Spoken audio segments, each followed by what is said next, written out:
কয়েকদিন ধরে রাজধানী সহ সারা দেশেই হচ্ছে বৃষ্টি, আর এই অজুহাতে রাজধানীর বাজারগুলোতে বেড়েছে মাছ এবং সব ধরনের সবজির দাম। অস্বাভাবিক বেশি দামে বিক্রি হচ্ছে কাঁচামরিচ। বিক্রেতারা বলছেন, বৃষ্টি আর বিভিন্ন জায়গায় বন্যার কারণেই এই দাম বৃদ্ধি।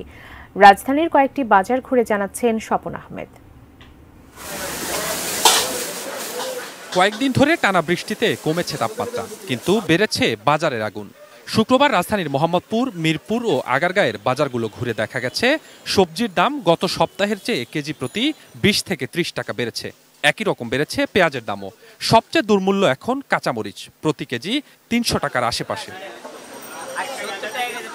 রোদের দিনে দাম বাড়ার যুক্তি যাই থাকুক, বাজার গরমের দোষ বৃষ্টির, বলছেন বিক্রেতারা। যেমন এখন মাছের যোগান বেড়ে দাম কমার কথা থাকলেও তারা বলছেন বৃষ্টি বর্ষার কারণেই নাকি দাম বেড়েছে। মাছের দাম এখন মোটামুটি আগে একটু বাড়তি, মাছ এখন ধরা পড়ে কম, ঠিক আছে, এই কারণে মাল আসে কম, এই কারণে জায়গাতে রেট বাড়ায় দেয়। বৃষ্টির কারণে অনেকে ক্ষেত খামারে যাইতে পারে না, পাইকাররা ওইখানে বেশি দামে কিনে, এখানে বেশি দামে আমরা কিনে। মুরগির দামে স্বস্তি থাকলেও ডিমে নেই।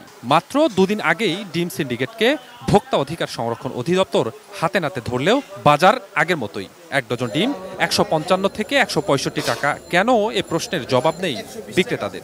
এটা মিছা কথা কইতে, 150 ডিমে নাই। সীমিত আয়, লাগামহীন বাজার, তবু যেতেই হয় মানুষকে।